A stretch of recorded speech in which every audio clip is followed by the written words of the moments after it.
Nariyan ka, bumabagal ang ikot ng mundo. Hindi kita dapat ginugusto, pero natutukso. Ano man ang sabihin nila, hindi kita ipagkakaila, pagkat ikaw lang ang minamahal ko, o aking diwata. Aking diwata. Ikaw ang pinakamaganda, pag pinagmamasdan kita para nagmamalikmata. Diwata. Tamang hinala, di makapaniwala na nakita na ang pinakamakinang natala. Talagang diwata. Walang katapat, pagkamat pinagbawalan, di paglalaban ka sapagkat ikaw lang ang minamahal ko, o aking diwata.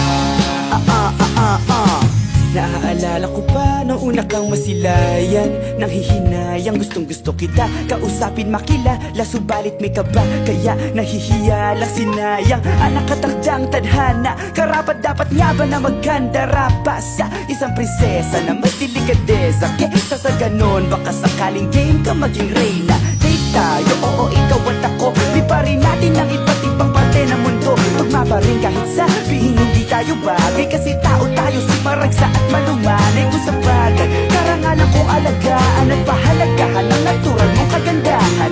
Aminin ko man o hindi, kapag nasa paligid pasimple nang umingiti sa nakakutama. Nariyan ka, bumabagal ang ikot ng mundo. Hindi kita dapat ginugusto, pero natutukso.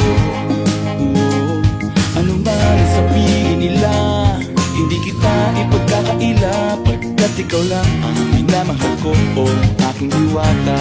Aking diwata. Ikaw ang pinakamaganda, pag pinagmamasdan kita para nagmamalikmata. Diwata. Tamang hinala, di makapaniwala na nakita na ang pinakamakinang natala. Talagang diwata. Walang